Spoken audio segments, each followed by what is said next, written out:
It's on here now. The goalkeeper's beaten, and South Africa have done. Shagger Sport 2010. ሰላም ጤና ይስጥልን እንደምናላችሁ የተከበራችሁና የተወደዳችሁ የሸገር ስፖርት ዊዝ አበበ ግደይ የዩቲዩብ ቻናል ቤተሰቦቻችን በያላችሁበት እጅግ አስደሳች ጊዜን እያሳለፋችሁ እንደሆነ ተስፋ እናደርጋለን። መልካሙን ሁሉም ለናንተ እንመኛለን። ታዲያ ይህንን ሸገር ስፖርት ዊዝ አበበ ግደይ የሚለውን የዩቲዩብ ቻናላችንን ሰብስክራይብ አድርጉት፣ የደውል ምልክቱን ተጫኑትና አዳዲስ ፕሮግራሞችን ስንለቅ መልእክት ይድረሳችሁ። ላይክ በማድረግ እንዲሁም ደግሞ ሊንኩን ለሌሎች በማጋራት በተከታዮች ቁጥር እንድንበዛ የምንሰራቸው ፕሮግራሞችም ብዙ ሰዎች ጋር እንዲደርስ የምታደርጉትን ጥረት አጠናክራችሁ ቀጥሉ እንላለን። እስካሁን ላደረጋችሁልን ድጋፍ፣ እገዛ እና እኛን ለማንቃት ለሄዳችሁት ርቀት በሙሉ ምስጋናችን ትልቅ ነው። በጣም እጅግ በጣም አድርገን እናመሰግናለን። ወደ አርሰናል እና ብራይተን ጨዋታ እንሄዳለን። በዛውም ማንቸስተር ሲቲ ከኖቲንግሃም ፎረስት የሚያደርጉትን ጨዋታ እናያለን። ሁለቱ ክለቦች ናቸው የዋንጫ ተፎካካሪና በዚህ የዋንጫ ፉክክር ዙሪያም ሀሳቦችን እንለዋወጣለን። የአርሰናልና የብራይተን ኤንድ ሆቭ አልቢዮን ጨዋታ ዙሪያ ያው በጣም ብዙ ሰዎች ብራይተን ኤንድ ሆቭ አልቢዮን ለአርሰናል ፈታኝ ሊሆን እንደሚችል ያስባሉ፣ ሀሳባቸውን ይሰጣሉ።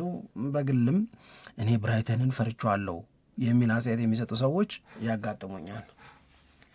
እንደዛ አይነት ፊሊንግ ነው አእምሮ ውስጥ የለም። አንቺ ጋር ካለ አላውቅም። የእውነት ለመናገር እኔ ጋር የለም። አርሰናል ይሄ እንደውም ምናልባት ከዛሬው ጨዋታ በኋላ ለምንድን ነው ኦን ኤንድ ኦፍ የሚሆነው የሚል ጥያቄን የምናነሳ ይመስለኛል። ለምሳሌ ከብሬንትፎርድ እና ከዎልቭስ ጋር በነበረው ጨዋታ የነበረበትን ድክመት፣ ከዛ በኋላ ቶተናምን ያሸነፈበትን እጅግ የሚደንቅ ጉብዝናና ብልጫ፣ የቼልሲን ጨዋታ ያሸነፈበትን ዲሲፕሊን እንዲሆን አፕሮች እና ዛሬ እንደገና ጥሩ ሆኖ ኦን ኤንድ ኦፍ ለምን ይሆናል አርሰናል ኮንሲስተንትሊ ለምን ጥሩ አይሆንም የሚባል ነው ይመስለኝ። የእውነት ለመናገር የብራይተን አጨዋወት ለአርሰናል ይመቸዋል ከሚል ነው። ከዚሁ ጋር ግን ተያይዞ አርቴታ የተናገረው ነገር እንድንነጋገርበት የማስገደድ አቅም ስላለው እየተነጋገራችሁ ነው እንዴ እንዳትሉኝ በመስጋት ነው አርቴታ ያለውን የምናገረው። እኔና አርቴታ የእውነቴን ነው። አርቴታ ከዛሬው ጨዋታ በፊት ከጋዜጠኞች ጋር በነበረው ቆይታ ሁላችንም በምናስታውሰው እና በምንረዳው መጠን የተመሳሰለ ደግሞም የተደጋገመ አስተያየት ይሰጣል። በአርሰናል ዙሪያ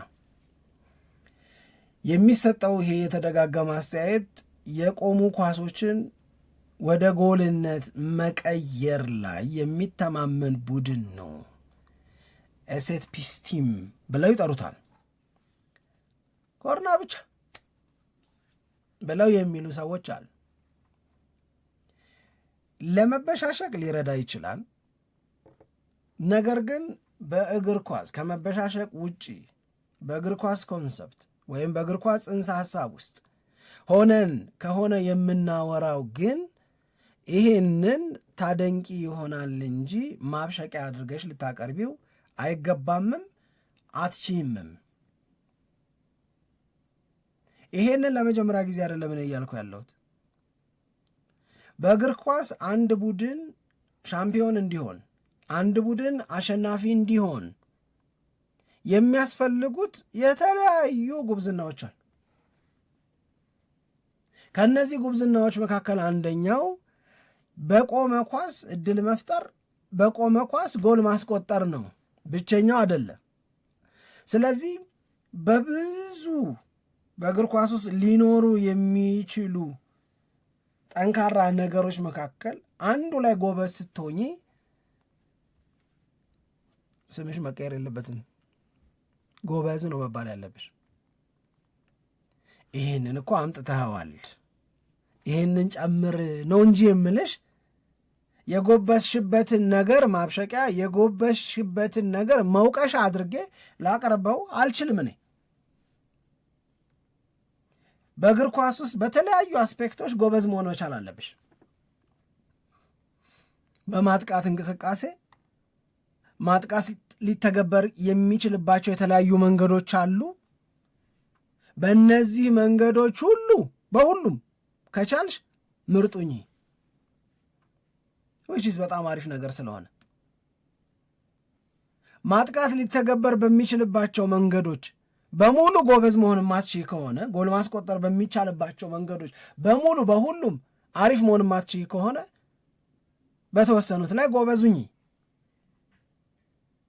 አጠቃላይ ጥቅል መዳከም ውስጥ አትግቢ ማለት ነው። ስለዚህ አሁን አርሰናል ከነዚህ መንገዶች መካከል አንዱ ላይ ሁሉንም የፕሪሚየር ሊግ ክለቦች በልጧቸዋል። አንዱ ላይ ሁሉንም የፕሪሚየር ሊግ ክለቦች ብቻ ሳይሆን የአውሮፓ ትልልቅ ሊግ ላይ ያሉትንም ክለቦች በዚህ ኳሊቲ በልጧቸዋል። ኳሊቲ የሚለውን አስምሪበት። ብቃት ነው ይሄ። ከቆመ ኳስ ጎል ማስቆጠር፣ ከቆመ ኳስ የሚቆጠር ጎል አርሰናልን ለድል እያበቃው ነው ወይ? አዎ።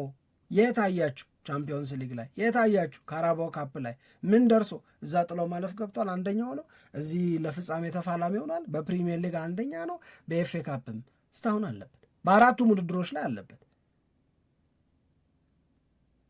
የዚህ የቅጣት ምት የማዕዘን ምት ኳሶችን ወደ ጎልነት የመቀየር አቅም አርሰናልን ጠቀመው እንጂ አልጎዳውም።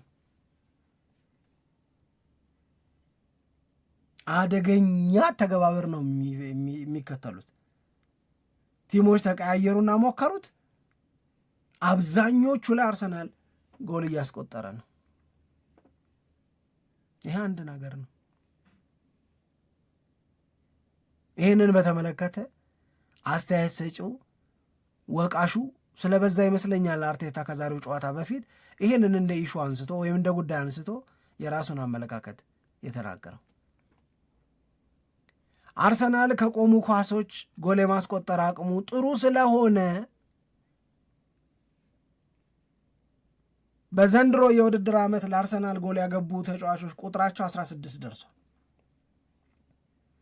16 የተለያዩ ተጫዋቾች ዘንድሮ ለአርሰናል ጎል አግብተዋል። ይሄ ኳሊቲ ባይኖር ዱዩቲንግ ሳሊባ ጎል ያገባ? ይሄ አይነት ኳሊቲ ባይኖር የነ ቲምበርስም በጎል አገቡ ተጫዋቾች ውስጥ የመካተት እድሉ ያሁኑ ያህል ይሆናል? የነ ማጋሃሌሽ በክፍት የጨዋታ እንቅስቃሴ ላይ እንደ ከዚህ በፊቱ አሪፍ ሆነው የማዕዘን ምት ላይ ከቅጣት ምት የሚሻገሩ ኳሶች ላይ ደካማ ቢሆን ኖሮ አርሰናል አሁን ያለውን የሊግ ቴብል ቦታ ይዞ እናገኘው ነበርን?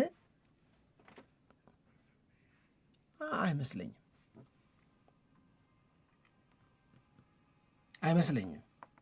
ይሄንን እያስረዳን ይሄንን እየተናገርን አንድ መጨመር የምንፈልገው ሐሳብ በአርሰናል መጎበዝ የተናደደ ሰው ካልሆነ በስተቀር በዚህ ሐሳብ ችክ ብሎ አይቀጥልም። ከክፍት የጨዋታ እንቅስቃሴም ጎብዙ ብሎ ይመክራል እንጂ ይህንን ካልጨመሩ እንዳይቸገሩ ሰጋለው ሊል ይችላል እንጂ የጎደለው ላይ ነው አስተያየት መስጠት ያለብሽ። የጎደለው ላይ ነው መነጋገር መቻል ያለብን ነው የምለው ነው። እና አርቴታ ምን አለ? አርሰናል በዘንድሮ የውድድር ዓመት በአጠቃላይ 21 ጎሎችን ከቆሙ ኳሶች አስቆጥሯል። በፕሪሚየር ሊጉ ብዙ ነው። የቆመ ኳስ ስንል ከማዕዘን ምት ነው። የቆመ ኳስ ስንል ከቅጣት ምትም ነው። ከማዕዘን ምት ብቻ ደግሞ 16 ነው። እሱም ጆይንት ሪከርድ ሆኗል፣ በጋራ ሪከርድ ሆኗል። ግን ዛሬም አንድ ካገቡ ብቸኛ ባለ ሪከርድ ብቸኛ ባለ ታሪክ የሚያደርገው ይሆናል። ስለዚህ አርቴታ እንደውም እናደዳለሁ አላለ። ከቆሙ ኳሶች ማግባት ያለብንን ያህል ጎል አላገባንም ብዬ እናደዳለሁ አለልሽ አለልሻ የሚዘፈን ታውቂያለሽ? ባልንጀር ቶሎ ድረስ ምናምን የሚል ዘፈን እየተመካከሩ መሆኑ ነው። ንግስት የምትባል ዘፋኝ ናት ዘፈን። ከዛ እናደዳለሁ፣ አፕሴት ሆናለሁ አለ፣ በሳጫለሁ፣ ቅር ይለኛል አለ። ከማዕዘን ምት፣ ከቅጣት ምት፣ ካገባናቸው 21 ጎሎች በላይ ማስቆጠር ማግባት ይገባን ነበር። ይሄንን ስላላደረግን እንደውም እናደዳለሁ አለ። አንድ የሚያናድደው ከ21 በላይ ማግባት ነበረብን። እንደ ዝግጅታችን እንደ መልፋታችን እዚህ ጉዳይ ላይ ነው ያልሻለሁ። 2 ለምንድን ነው ከቅጣት ምት ጎል ማስቆጠርን ከማዕዘን ምት ጎል ማስቆጠርን በደንብ አውቀንበት ግን ከቅጣት ምትና ከማዕዘን ምት ደግሞ ለምን ጎል የሚቆጠርበት ለምን ኮንሲድ የምናደርገው የሚለውም ያናድደኛል። ከማዕዘን ምትና ከቅጣት ምት ጎል እያገባን ከእንደነዚህ ያሉ አጋጣሚዎች ጎል እንዳይገባብን ማድረግ ነበረብን። ይሄ ያናደኛል አለ። እኔን ለዚህ ብቻ ራሱ አርቴታ ትክክለኛ መረዳት ላይ ስለሆነ በጣም ልክ ነው ብዬ ነው ማስበው። ስለዚህ አርሰናል በዚህ አስፔክት ኦፍ ዘ ጌም በእግር ኳስ ጨዋታ በክፍት የጨዋታ እንቅስቃሴ በእግር ኳስ ጨዋታ ከቆሙ ኳሶች የሚፈጠር ጥረት ብለን ብንከፍለው በዚህኛው በሁለተኛው ከቆሙ ኳሶች የሚፈጠር ጫናን ቡድኖቹ ላይ በማሳደር አርሰናል ዶሚኔት እያደረገ ነው ያለው። ለዚህ ብራቮቲ እና ለዚህ ባርኔጣ ታነሽና በሊያችኛዋን ደግሞ እንደ ከዚህ በፊት ሁን ትያለሽ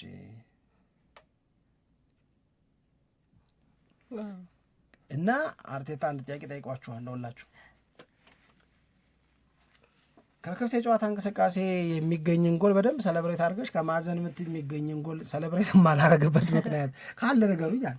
እስቲ ንገሪ ምከሪ። አይ ምንም የለም ግን ይገርማል። አንዳንድ ነገሮቹ ይገርማል። አሁን ለምሳሌ ከዚህ የሴት ፒስን በተመለከተ በጣም ብዙ ሀሳቦች ነው የሚሰጡት እና አንዳንዶቹ እንደውም ብዙዎቹ ማለት ይቻላል ይህንን የማድነቅ ነገር ብዙ የላቸውም። ሴት ፒሱን የማድነቅ ነገር በዚህ ላይ አርሰናል በጣም ጠንካራ ነው የሚለውን ነገር ከማድነቅ ይልቅ እንደ ጎዶሎ የመቁጠሩ ነገር ነው። አሁን አርቴታም በደንብ አስተያየት እንዲሰጥበት ያስገደደው ነጥብ ብዬ የማስበው እኔ ለዛ ነው። በቃ እንደ ጎዶሎ የሚቆጠር ነገር ነው።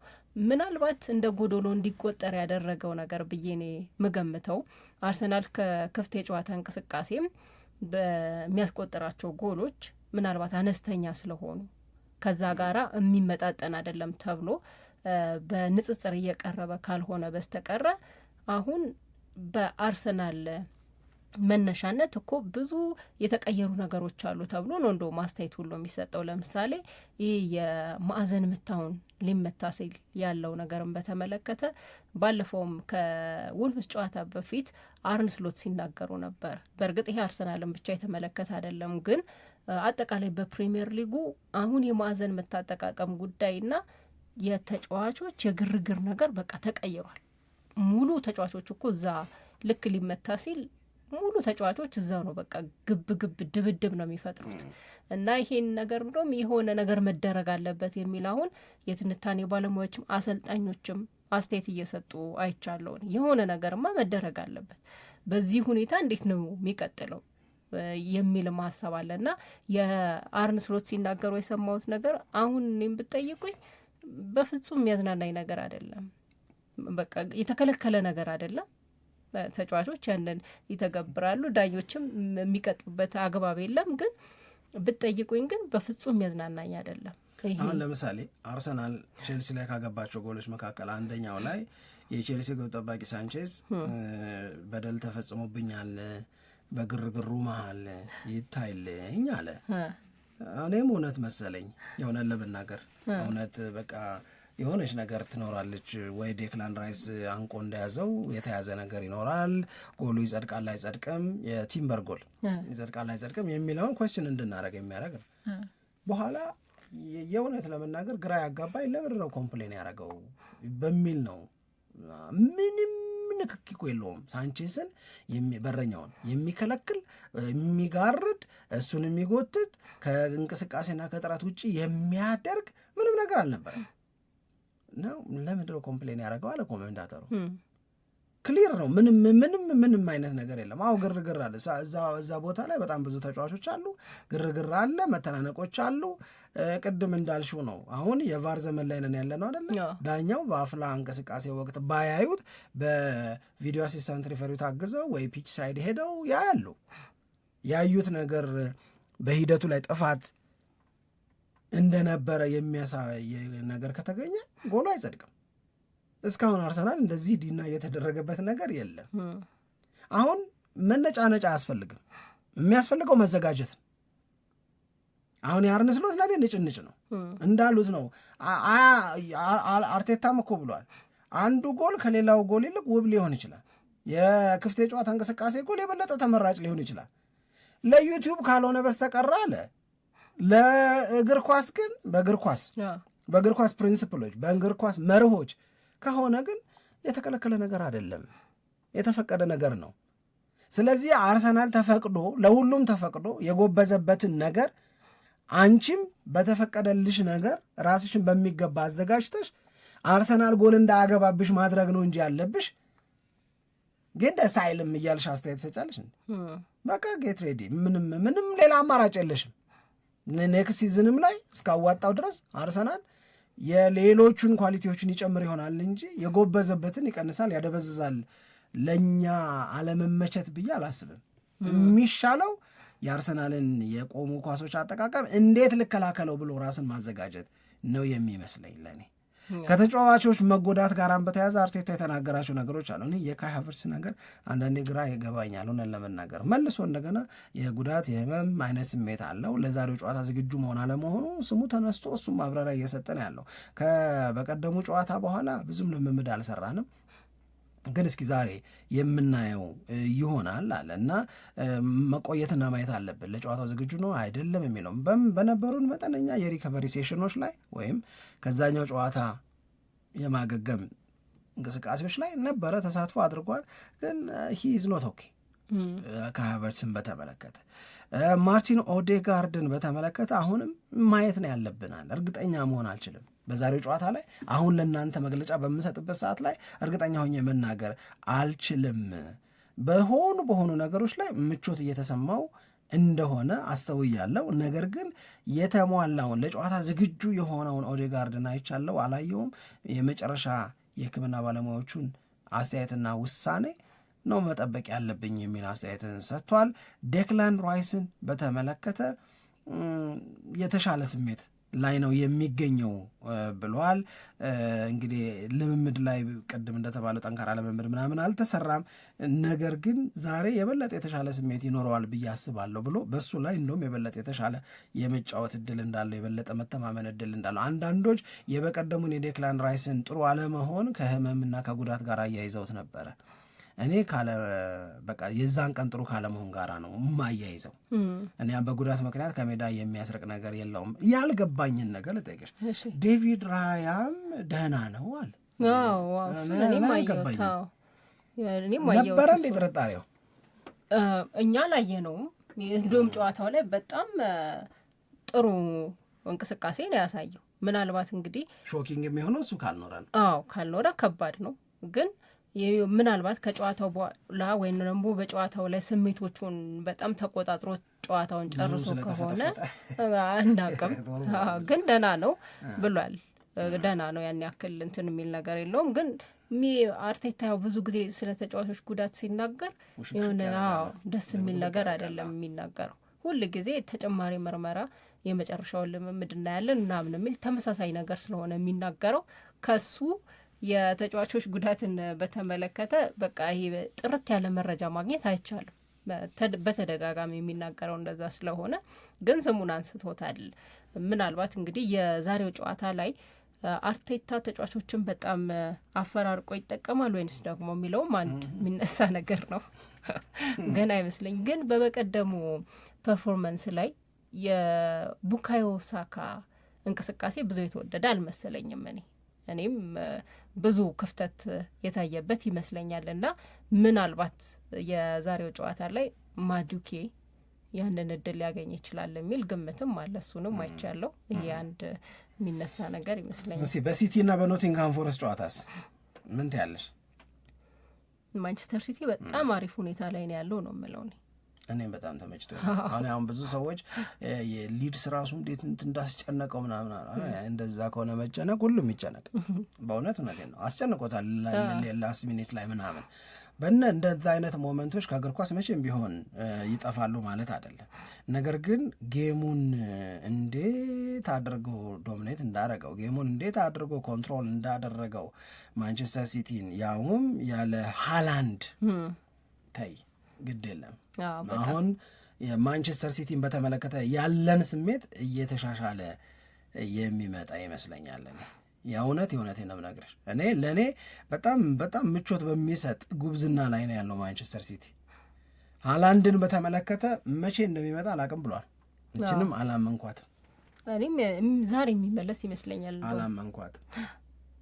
አላመንኩትም። ግን አለመኖሩ ደግሞ በቀደም ይኸውልሽ ኖቲንግሃም ፎረስት አይነት ቡድኖች ለሲቲ ጋር ሲጫወቱ ማድረግ ያለባቸው ምን እንደሆነ በደንብ አድርገው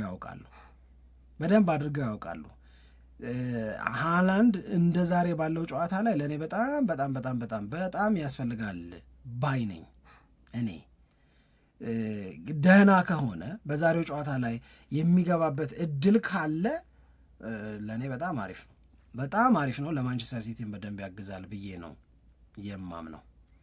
ወደ ግምቶች ስንሄድ የብራይተንንና የአርሰናልን ጨዋታ 2-1 አርሰናል ያሸንፋል ብለው ገምተዋል። ለምሳሌ የዚህ አትሌቲክን ግምት ነው የምነግርሽ፣ ለአንቺም እያገዝኩሽ ነው። የሲቲንና የኖቲንግሃም ፎረስትን ጨዋታ ሲቲ 3-0 ያሸንፋል ብለዋል። አሁንም ዚህ አትሌቲክ ላይ የተሰጠ ግምት ነው። አስቶን ቪላና ቼልሲ 2-1 በሆነ ውጤት ጨዋታ ያሸንፋል ብለዋል። ኒውካስል ዩናይትድንና ማንቸስተር ዩናይትድን 2-2 በሆናቸው ውጤት ጨዋታቸውን ይጨርሳሉ ብለው ገምተዋል። የዛሬዎቹን ጨዋታዎች በተመለከተ የተሰጡ ግምቶች ናቸው። እነዚህ ገማቾች ትላንት ምን ብለው ነበረ ስቲ ሊድስ ዩናይትድ ሰንደርላንድን 2-1 ያሸንፋል ብለው ነበረ። ግምት አይደል?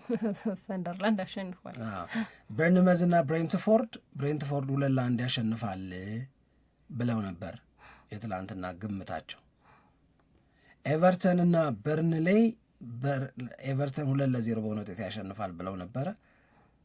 እንዲህ ያሉ ግምቶቻቸውን ኤቨርተን 2-0 ነበር ያሉት። እሱ ፐርፌክት ነው። አንድ ነው እኮ አሪፍ ነው። ስለዚህ እንደዚህ አይነት ግምቶችን ገምተዋል። ምን ያህል እንደተሳካላቸው ደግሞ ያው ትላንትና አይተናል። የብሬንትፎርድና የበርንመዝ 0-0 ነው የወጣ። ወልቭስ በሊቨርፑል እንደሚሸነፍም ገምተው ነበረ። ወልቭስ በሊቨርፑል እንደሚሸነፍ ሊቨርፑል እንደሚያሸንፍ እሺ እንዲህ ነው ግምት ማለት። ግምት እንደዚህ ነው። አሁን ያንቺን ያበረታታዎች እኮ ነው። መሳሳት እንደዚህም አለ፣ ችግር የለውም። ሶስቱን ጨዋታ ገምቺ ሳምሪ። ችግር የለውም። ግምት አንድ ማንቸስተር ሲቲ ያሸንፋል። ስለስንት ይቅርብሽ? እሱ 2-1 ሲቲ ኖቲንግሃም ፎረስትን። እሺ ብራይተን ከአርሰናል እሱ አርሰናል ያሸንፋል እላለሁ። ስለስንት? 3-1 እሺ እንዴት ገምቱን ብላችሁ አሽሟጣችሁ ማንቸስተር ዩናይትድ ከኒውካስል ይችን የከበደች እቺ ከበደች። እሺ አቻ ልበለው። ስንት ለስንት? 2-1 2 እኩል። እሺ ዘኪ ቴክኒሽያናችን አሁን በሰዓት እሱ ነው። አርሰናል ከብራይተን 3-1 አርሰናል። ማን ሲቲ ከኖቲንግሃም ፎረስት 2-0 ሲቲ። ኒውካስል ከማንቸስተር ዩናይትድ ማንቸስተር ዩናይትድ 2-1 ያሸንፋል ብሏል። ኒውካስል 2-1 ያሸንፋል። ዩናይትድ ይሸንፋል አልክ። እሺ እዚህ ውስጥ ትገባለህ? ራስን ትጨምራለህ ወይስ? ግምት ውስጥ ነው እገባለሁ። የማንቸስተር ሲቲንና የአርሰናልን አሸናፊነት ከእናንተ ጋር አጋራለሁ። እሺ አርሰናልም ማንቸስተር ሲቲም ዛሬ ጨዋታቸውን ያሸንፋሉ ላለው በከባድ ጨዋታነት የምገምተው የሲቲን እና የኖቲንግሃም ፎረስትን ነው። ከበድ ይላል የምለው እሱን ነው። ብራይተንን ለአርሰናል ከባድ አድርጌ አልወሰድኩትም። ኒውካስል ከማንቸስተር ዩናይትድ ትናንት የነበረኝ ስሜት ኒውካስል ዩናይትድ ማንቸስተር ዩናይትድን ሊያሸንፈው እንደሚችል ነው በብዙ ነገሮች በመነሳት ያንን ስሜቴን የሚሸረሽሩ ነገሮች ንባብ ፈጥሮብኛል። አሁን እሺ 8ኛውን ጨዋታ ካሪክ ከዩናይትድ ጋር ዛሬ ያደርጋል። 7ኛ ድሉን ያስመዘግባል።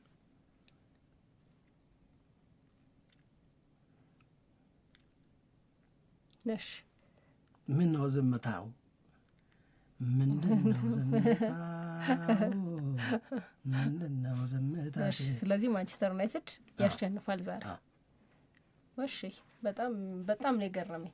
ለምን ትላንትና ምን እንደዚሁ ነበረ። እርግጠኛ ወደ መሆን ነገር ነበር። ምናልባት የትላንትናው ስሜቴና የዛሬው ስሜቴ መሀል ላይ ያለው ንባብ ነው አልኩሽ እኮ። እሱማ ገባኝ እኮ ተናገረ። ንባብ ነው። እሺ እና ማን ነው ተገትረ ቅር ያለኛለን? ኧረ የለም በፍጹም በፍጹም የለም።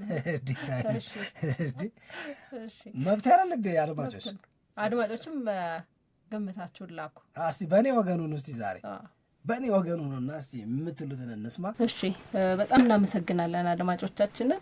ጥሩ ጊዜ ነበር አብረን ያሳለፍነው። ቀደም ሲል እንዳልነው ጨዋታው ከመድረሱ በፊት ሸገር ስፖርት ዊዝ አበበ ግደይ በተሰኘው የዩቲዩብ ቻናላችን ላይ አዳዲስ መረጃዎችን ይዘን እንጠብቃችኋለን። በያላችሁበት መልካም ቀን እንዲሆንላችሁ እንመኛለን። ኢትዮጵያ ለዘላለም ትኑር።